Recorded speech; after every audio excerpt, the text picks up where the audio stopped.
Ted Kotcheff is probably best known for directing the box office smash First Blood, the first and best of the Rambo films. Okay, so I've got to ask you about First Blood. I got to ask you about Rambo there. Obviously, we've got Rambo: The Last Blood, another sequel yet. It's presumably the final Rambo movie or role. Any thoughts on Stallone's longevity in the career and your role in the First Blood series, especially changing the ending of First Blood, which I find fascinating? The biggest change we made in First Blood occurred during shooting in British Columbia. Right. The entire picture had been conceived as a suicide mission. Rambo feels there's no place for him anymore in American society. Mm-hmm. People dislike him intensely, sharing the country's irrational feelings about all Vietnam vets. When Rambo turns around and crosses the bridge back into town, he knows he's not going to survive. This is the end of the line for him. Yes, exactly. So they came to shoot that ending.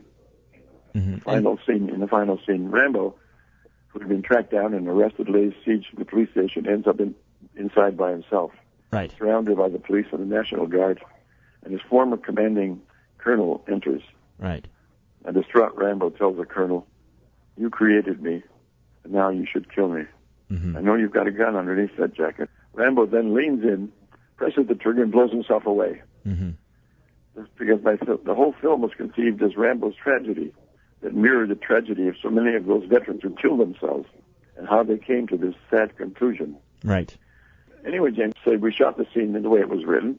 Yeah. It was very moving. Sylvester played it perfectly with tremendously deep feeling. Right. It was some of the best acting in the film. But after I'd gotten the various angles I needed, Sylvester pulled me aside and asked if he could talk to me privately. Okay. He said, "Ted, we've put this character through so much. Mm-hmm. The police abused him. He's been endlessly pursued. He's been hunted by dogs. He jumped off cliffs into the boughs of trees to break his fall. He has run through freezing water. He's been shot and had to sew up his own wounds. We put him through all this, and now we're going to kill him?" Right.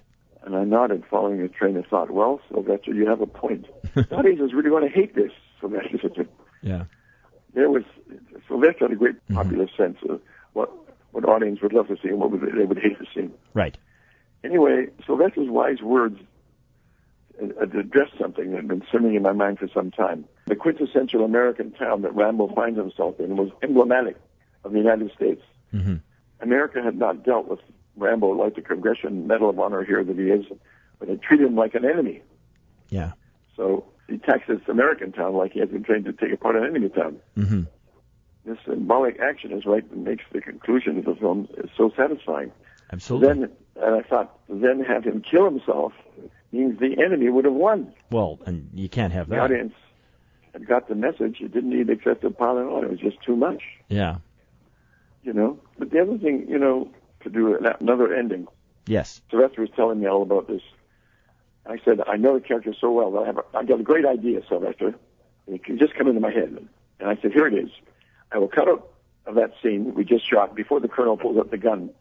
And in one long tracking shot, it will start with you and the colonel and state trooper coming out of the police station." Mm-hmm. And Rambo stops and looks, the camera pans over and down to show that the sheriff who has pursued Rambo throughout the film and been shot is being loaded into an ambulance and still alive. A relieved Rambo and his escorts come down the stairs and walk down the main street. All of the townspeople lined up to see the man who practically destroyed their town. Yeah. He climbs into a Jeep with the colonel and they drive away. Yeah. All this in one long, effective tracking shot. James, as I became instructing the crew how to set up the shot, the two producers came running over to me, right, demanding to know, "What the hell are you doing, Kotcheff? We're supposed to be wrapping for the day. What are you setting up for another shot?" I told them I was shooting an alternate ending and explained what it was. Predictably, they went nuts. "We agreed, Kotcheff, that this film was Rambo's suicide mission, and you're altering it. Plus, you're over budget and over schedule." And sure, they told me no, I was done for the day. Yeah. And I told them whether they liked it or not, I was shooting a scene. I'm not taking any shit from you producers. It would only take 2 hours. And then when the American distributor wants a happy ending, which I'm sure they will, right, then you won't have to spend all of that money to bring the whole cast and crew back here 3 months from now. You'll be kissing my ass in gratitude. Now get the hell out of here, because I'm going to... And I proceeded to shoot what proved to be the closing shot of the picture. That's awesome. And what happened, of course, and Mike Medavoy, who was the head of Ryan, disliked the original ending, in which Rambo kills himself and wanted it reshot. Right. Oh, my prophetic soul. Andy Vanya pushed back, reiterating the film was always thought of as a suicide mission. It was structured that way. The argument got very heated. Yeah. Both sides almost got into a fist fight. I can tell you when I was there. With both sides at such fierce loggerheads, they agreed to hold a test screening in Las Vegas. Okay. The original Harry Carey ending to see how an audience would respond. To see how an audience would respond to if Rambo was killed. And the producers and the Orion executives were there with the PR people.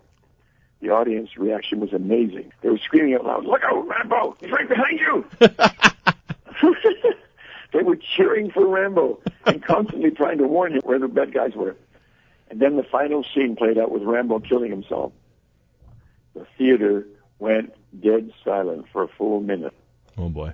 The credits began to roll.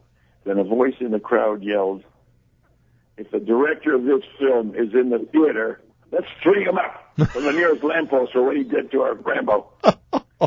And people began seconding his motion. Oh. I felt like the evil sheriff in the movie. I turned to my wife, Lee Fun, who was sitting beside me. I said, "Let's get the hell out of here before these crazy people do what they're threatening." And we rushed out of the theater. After the screening, James, Yeah. the audience test cards were all collected. Mm-hmm. Andy Vanya and Mario Cassar, the two producers, and I read one after the other. And with minor variations, the cards all expressed similar reactions to the film. This is the finest and best action picture I've ever seen. But the ending, it's horrible. How could you kill Rambo? I saw the gathering consternation on the face of my two producers. Yeah. "Well, boys," I said, "not to worry. I just happen to have this other ending in my back pocket." That's awesome. And they agreed to change the ending, and the film was retested, and this time the results were across the board wildly possessive. The picture was a huge success and made tremendous money in America and abroad. Yeah. And of course, as I said to Andy Vanya and Mario Cassar, by not killing Rambo, you bastards, the door was open for sequels. And they're still making them to this day. They produced 3 or 4 or 5 Rambo sequels. They did indeed. Not rich. They did. Yeah, no, you can see the original ending and the special features on a lot of the Blu-rays and DVDs. Well, you asked me about the sequel. Right. Yeah, go ahead. We're bringing up my thing, James, because I don't like to repeat myself. I prefer to live in the world of a film and then move on to another world. Makes sense. The producers and Sylvester Stallone wanted me to direct a sequel. Mm-hmm. Out of curiosity, I read the script, Rambo First Blood Part 2. Mm-hmm.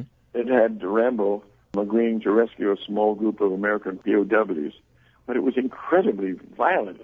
The Rambo character was taken a different direction. That later defined the iconic image of a jingoistic American soldier out for violent retribution. In my picture, he was a man who, because of his experience, abhorred violence, Right. wrestled with the moral dilemma of violence in Vietnam and did not kill anyone. Mm-hmm. In the sequel, John Rambo was turned into a gratuitous killing machine, running up a body count of 74, which I counted, Jeez. as he tried to single-handedly leave a stamp of American might on what had happened in Vietnam. Right. My film was against the Vietnam War. This film seemed to be enthusiastically for it. Yeah. So, but mainly because, to me, it changed the character of Rambo totally. Right. So I passed. Yeah. No, that makes sense. But, listen, I lost because of my stupid principles. I could have been a very rich man today. The First Blood Part 2 was released in 1985 and did $300 million worldwide. Oh man. Well, it's good to stand incredible. up. It's good to stand up for your principles, though. And the next sequel, Rambo 3, came out 3 years later and grossed $189 million worldwide. Oh man, oh man. Can I ask you about one thing there in First Blood? I'm really curious. A lot of people may not realize, but in the first Rambo movie, in First Blood, not a single person is killed by Rambo. And That's right. Can you talk about how that decision came about? That came about because what happened was, in my first draft of the film, Rambo, he's pursued by the National Guard.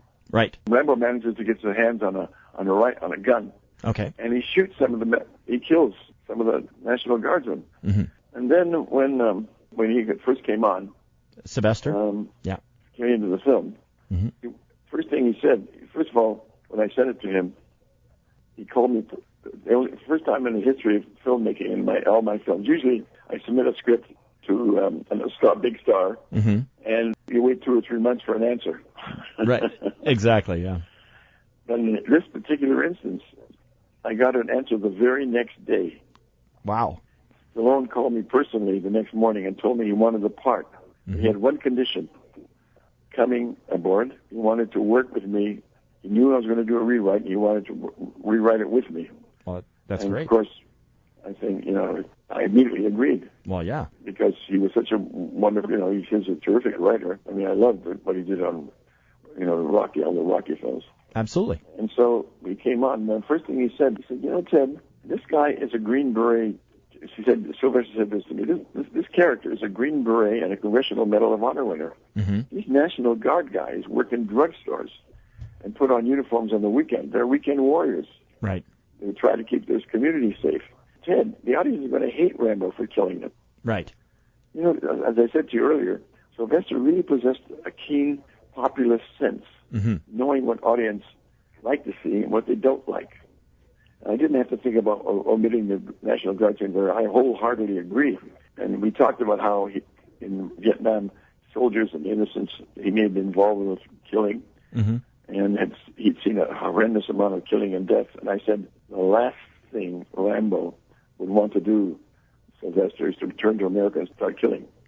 And Sylvester said, Ted, he shouldn't kill anyone in the movie. Wow. I wholeheartedly agreed. That's awesome. It was absolutely true to the character. Yeah. That's good that you can sit down with the actor and writer and be able to decide that. I think that's great. That was an excellent decision. Yeah. So he was a terrific. We had a great time.